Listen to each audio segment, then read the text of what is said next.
Bonjour à tous, soyez les bienvenus. Voilà, on est content de pouvoir ouvrir la parole de Dieu aujourd'hui ensemble. Je vous invite à prendre une Bible et aller dans 1 Roi chapitre 13.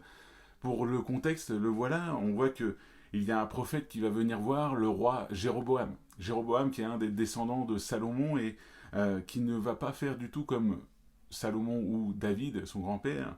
Loin de là, il va même déshonorer Dieu, il va plutôt aller voir des idoles, offrir des sacrifices aux idoles. Et donc, il y a un prophète qui va venir voir ce roi-là et qui va le condamner un peu. Il va dire, voilà, il va perdre sa royauté. Et ce prophète, voilà, tout ce qu'il va dire va se réaliser. On voit aussi par la suite, et c'est ce qui nous intéresse au verset 11, voilà ce que ce prophète a vécu. Or, il y avait un vieux prophète qui demeurait à Bethel. Ses fils vinrent lui raconter toutes les choses que l'homme de Dieu, donc le prophète qui a condamné Jéroboam, on voit une chose dans ces paroles, c'est que les prénoms ne sont pas donnés. Intéressant, on s'arrête là.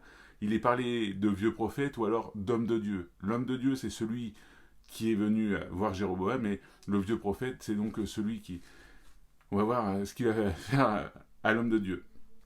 Donc ce vieux prophète va apprendre ce que l'homme de Dieu a fait, et donc il va dire à ses enfants, il leur dit par quel chemin s'en est-il allé. Ses fils avaient vu par quel chemin s'en était allé l'homme de Dieu qui était venu de Juda, au verset 13, et il dit à ses fils, scellez-moi l'âne, ils lui scellèrent l'âne et monta dessus. Il alla après l'homme de Dieu et il le trouva assis sous un térébinthe. Et il lui dit, es-tu l'homme de Dieu qui est venu de Juda? Il répondit, je le suis. Alors il lui dit, viens avec moi à la maison et tu prendras quelque nourriture. Mais il répondit, je ne puis ni retourner avec toi, ni entrer chez toi. Je ne mangerai point de pain, je ne boirai point d'eau avec toi en ce lieu-ci. Car il m'a été dit par la parole de l'Éternel, tu ne mangeras point de pain et tu ne boiras point d'eau et tu ne prendras pas en retour le chemin vers lequel tu seras allé. Et il lui dit, moi aussi je suis prophète comme toi. Et un ange m'a parlé de la part de l'Éternel et m'a dit, ramène-le avec toi dans ta maison et qu'il mange du pain et qu'il boive de l'eau. Il lui mentait. Après ça, l'homme de Dieu qui était venu de Juda pour prophétiser contre Jéroboam, il va obéir à ce vieux prophète.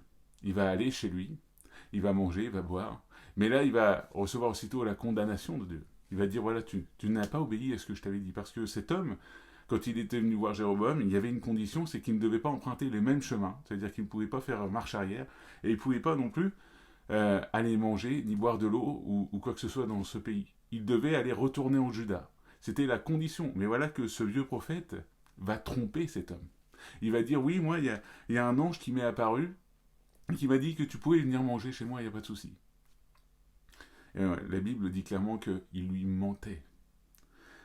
On voit une chose, et ça nous parle à nous aujourd'hui, c'est que dans les derniers temps, surtout à nous aujourd'hui, parce que dans les derniers temps, si le diable pouvait te tromper, si le diable pouvait tromper les élus de Dieu, il le ferait.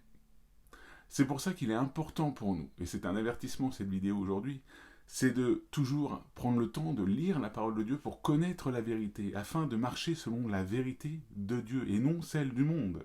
Vous savez que ce monde ne fera que de vous mentir. Tout ce qu'il veut, c'est surtout que vous écoutiez sa voix et que vous détourniez de la vérité qu'est la parole de Dieu. Alors oui, même si il va te mentir en disant, oui, moi, Dieu m'a révélé, il m'a dit que tu pouvais. Non, aujourd'hui, je t'invite, toi, personnellement, à prendre ce temps dans la prière, à écouter Dieu, parce que Dieu s'adresse à toi directement. Aujourd'hui, tu vois, ce prophète, c'était un homme de Dieu. Il écoutait, il entendait la voix de Dieu. Malheureusement, voilà, il a été trompé par ce vieux prophète. Il a été trompé et du coup, ça va sceller sa condamnation un peu plus tard. Quand vous continuez 1 Roi 13, vous allez voir que cet homme de Dieu va être dévoré par un lion. Et donc, on voit une chose, c'est que à travers cela, ça nous parle à nous de ne pas nous laisser tromper. Parce que surtout dans les derniers temps aujourd'hui, combien on voit dans les réseaux sociaux des personnes qui apportent leur évangile. Ils ont tendance, moi j'aime bien, j'aime bien me renseigner sur ce que je mange, par exemple. Et par exemple, en ce moment, je vois surtout que partout, on met du sucre. On met du sucre partout. Et même dans les boîtes de conserve.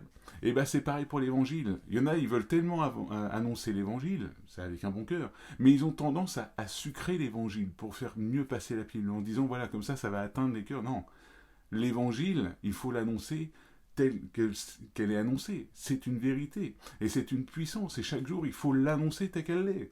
Oui, l'évangile, elle n'est pas là pour te caresser dans le sens du poil. L'évangile, c'est très clairement ça. C'est viens à Jésus et change. Repens-toi. Demande pardon pour tes péchés et change. C'est ça l'évangile. C'est pas à dire, voilà, tu peux venir à Dieu. De toute façon, Dieu est amour. Il ne va pas te condamner. N'oublions pas que c'est vrai. Oui, Dieu est amour. Mais il est aussi un Dieu de justice. Alors aujourd'hui, mon ami, je t'invite à lever toujours les bannières de la vérité et à dire, moi, je n'ai qu'un évangile et je proclame le bon évangile. On voit, par exemple, pourquoi je parle d'évangile, parce que, surtout en ce moment, j'ai entendu parler de l'évangile Barnabas ou Barnabé, un évangile de l'islam qui a été créé exprès pour contrer les autres évangiles. Dans cet évangile, c'est un faux évangile, faites attention. L'évangile de Barnabé, il dit clairement que Jésus, lui, n'est pas mort sur la croix et qu'il n'est pas ressuscité. Donc oui, effectivement, il faut faire attention à chaque évangile qui peut être annoncé. Exemple, un autre évangile, l'évangile de la prospérité. C'est encore un faux évangile de vous faire croire que Dieu n'est là que pour votre succès. Loin de là. Même dans tes souffrances, Dieu est avec toi. Ne l'oublie pas. L'évangile de la prospérité vous dit que si vous passez par des souffrances, c'est que vous avez péché quelque part, c'est qu'il y a quelque chose qui cloche. Mais non. Jésus n'a jamais promis qu'on allait vivre une vie de paix, d'amour et d'eau fraîche. Non, loin de là. Justement, il a dit qu'il sera avec nous chaque jour. Même quand il y a des tempêtes, même quand il y a des soucis, des difficultés, Jésus est avec toi. Alors aujourd'hui, mon ami, faites attention à l'évangile que vous entendez, surtout sur les réseaux. Si quelqu'un vous dit alors, et c'est Jésus qui nous lance cet avertissement là dans Matthieu chapitre 24 verset 23, si quelqu'un vous dit alors le Christ est ici ou il est là, ne le croyez pas, car il s'élèvera de faux Christ et de faux prophètes. Ils feront de grands prodiges et des miracles au point de séduire, s'il était possible, même les élus. Mon ami, on voit, et c'est pour ça que je vous ai pris cette histoire avec les deux prophètes tout à l'heure, c'est que même le diable est capable de se faire passer pour un prophète pour pouvoir te dire voilà, Jésus est là. Il est là, tu peux aller écouter cet évangile parce qu'il est là. Faites attention de ne pas vous laisser tromper par des paroles mielleuses, des paroles sucrées qui ont tendance à vous éloigner de Dieu.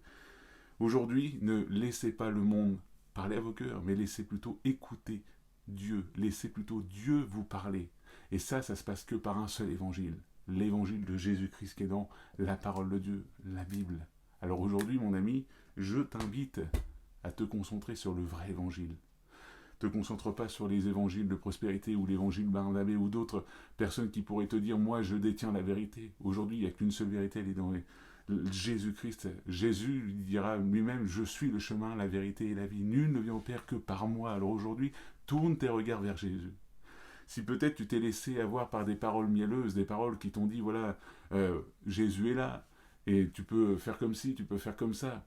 Aujourd'hui mon ami je t'invite à retourner les yeux vers Jésus, à dire voilà moi Seigneur je veux tourner mes yeux vers ta parole, je veux t'écouter parce que je sais qu'à travers ces paroles tu me parles. J'ai pas besoin d'écouter le monde, j'ai pas besoin d'écouter des faux prophètes, j'ai besoin d'écouter toi seul Jésus.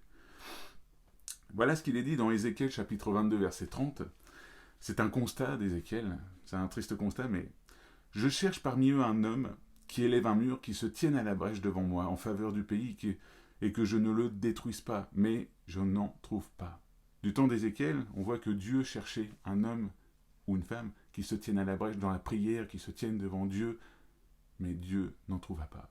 Est-ce que Dieu aujourd'hui te trouve à la brèche? Est-ce que Dieu te trouve à la prière en train de dire moi je veux marcher dans la vérité, je veux marcher, voilà, écouter Dieu, écouter sa parole chaque jour. Mon ami, aujourd'hui, je t'invite à te mettre devant Dieu, à dire Seigneur, voilà, je veux écouter ta vérité, pas celle du monde. Alors mon ami, je t'invite à partager cette vidéo si elle t'a parlé. N'hésite pas à commenter et à mettre un petit j'aime. Que Dieu te bénisse, on se retrouve à la prochaine.